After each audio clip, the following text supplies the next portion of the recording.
दोस्तों नमस्कार, मैं राहुल झा आपका स्वागत करता हूं। अभी कुछ दिन पहले हमने आईपीओ के बारे में आपको बताया था और अब उसके बाद हम फिर से आईपीओ के बारे में कुछ और बातें आपको बताना चाहते हैं। तो चलिए शुरू करते हैं।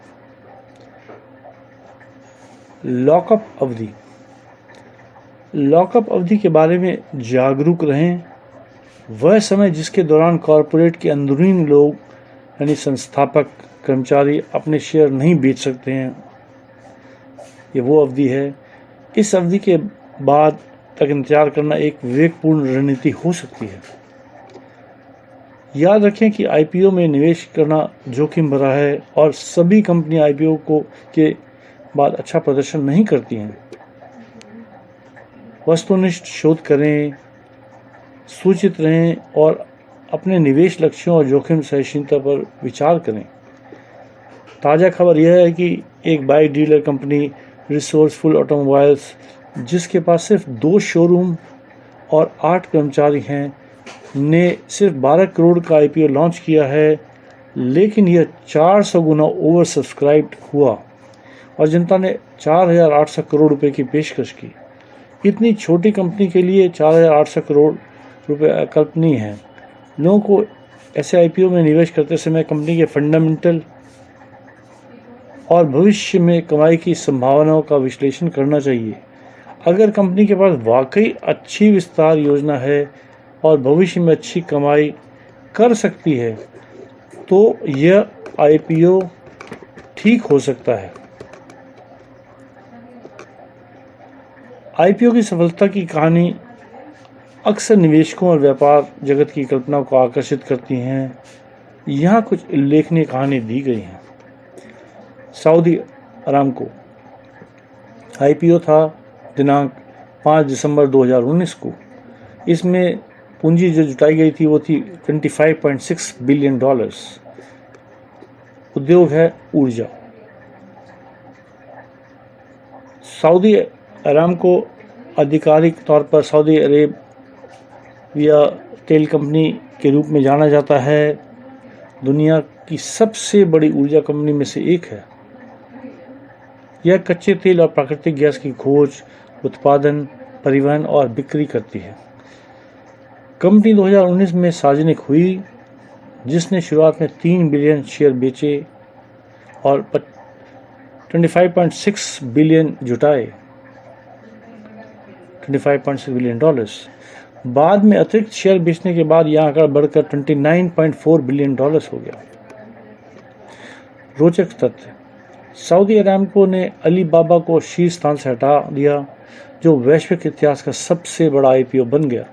जबकि व्यक्तिगत निवेशकों के लिए सीधे शेयर खरीदना चुनौतीपूर्ण है, आप सऊदी स्टॉक वाले एक्सचेंज ट्रेडेड फंड ETF के माध्यम से अप्रत्यक्ष रूप से निवेश कर सकते हैं। दूसरा, अलीबाबा का आईपीओ। इसकी तिथि है 18 सितंबर 2014। जुटाई गई पूंजी $21.8 बिलियन। उद्योग प्रौद्योगिकी।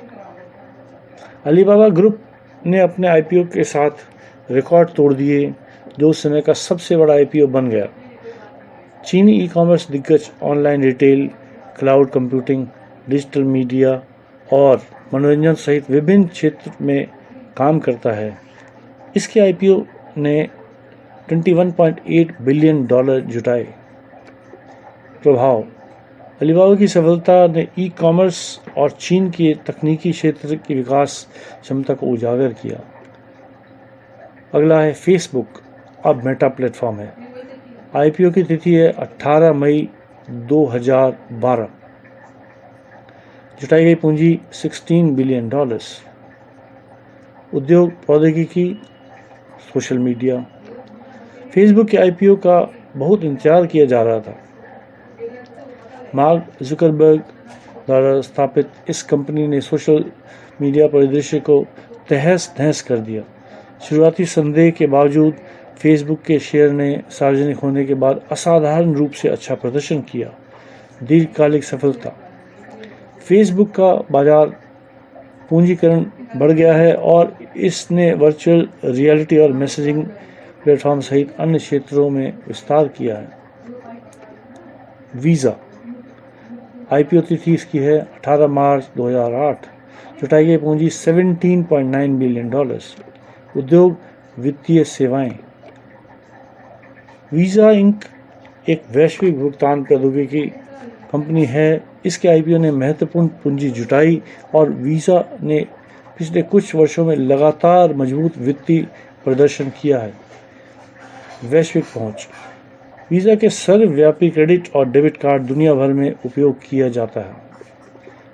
ट्विटर आईपीओ तिथि 7 नवंबर 2013। जुटाई गई पूंजी $1.8 बिलियन। उद्योग प्रौद्योगिकी सोशल मीडिया। ट्विटर के आईपीओ ने अपने वास्तविक समय संचार प्लेटफॉर्म के कारण चर्चा बटोरी, जबकि इसका स्टॉक प्रदर्शन अस्थिर रहा। ट्विटर सोशल मीडिया में एक प्रमुख खिलाड़ी बना हुआ है। याद रखें कि पिछली सफलता भविष्य के परिणामों की कोई गारंटी नहीं देता है। आईपीओ निवेश में कुछ समान नुकसान क्या हैं? आरंभिक सार्वजनिक पेशकश आईपीओ में निवेश करते समय आम नुकसानों के बारे में जानना जरूरी है। यहाँ कुछ चुनौतियाँ दी गई हैं जिनसे निवेशकों को सावधान रहना चाहिए। अपर्याप्त तैयारी। कुछ कंपनियां बिना पूरी तैयारी के आईपीओ में भाग लेती हैं। अपर्याप्त योजना के कारण परिचालन में व्यवधान, अधूरे डेटा और गलत बयानबाजी हो सकती है। निवेशक को यह आकलन करना चाहिए कि क्या कंपनी के पास सुविचारित आईपीओ रणनीति है, अनुभवी नेतृत्व है और मजबूत आंतरिक नियंत्रण है या नहीं। कमजोर कॉर्पोरेट प्रशासन। आईपीओ की सफलता के लिए मजबूत कॉर्पोरेट प्रशासन बहुत ज़रूरी है। कमजोर प्रशासन शेयरधारक मूल्य को कम कर सकता है और विश्वसनीयता के बारे में चिंताएं पैदा कर सकता है। कंपनी के बोर्ड ढांचे, पारदर्शिता और प्रबंधन और शेयरधारकों के बीच हितों के संरेखण की जांच करें। गलत समझा गया व्यवसाय मॉडल। निवेशकों को कंपनी के व्यवसाय मॉडल की अच्छी तरह से समझना चाहिए। स्पष्टता की कमी में आईपीओ के बाद अवास्तविक उम्मीदें और निराशा हो सकती है। मूल्यांकन करें कि क्या कंपनी के राजस्व स्रोत, विकास की संभावनाएं और प्रतिस्पर्धी लाभ अच्छी तरह से संप्रेषित किए गए हैं। विनियामक उल्लंघन। सार्वजनिक होने वाली कंपनियों को विनियामक आवश्यकताओं का पालन करना चाहिए। उल्लंघन के परिणामस्वरूप जुर्माना, कानूनी मुद्दे और प्रतिष्ठा को नुकसान हो सकता है। निवेशकों को यह आकलन करना चाहिए कि कंपनी के पास एक मजबूत कानूनी और अनुपालन ढांचा है या नहीं। गलत उम्मीदें। अल्पकालिक लाभ के बारे में अवास्तविक उम्मीदें निराशा का कारण बन सकती हैं। आईपीओ अस्थिर हो सकते हैं और शेयर की कीमत तुरंत नहीं बढ़ सकती है। निवेशकों को दीर्घकालिक दृष्टिकोण रखना चाहिए और शुरुआती प्रचार से परे कंपनी को मूल सिद्धांतों पर विचार करना चाहिए। याद रखें कि आईपीओ में निवेश करना जोखिम भरा है और सभी कंपनियां आईपीओ के बाद अच्छा प्रदर्शन नहीं करती हैं। तो ये था आईपीओ के बारे में। अगर आप हमारे चैनल में पहली बार देख रहे हैं तो इसे लाइक और सब्सक्राइब करें। हम इसी तरह आपके पास नई नई चीज़ें और नए नए टॉपिक पे वीडियो लाते रहेंगे। धन्यवाद।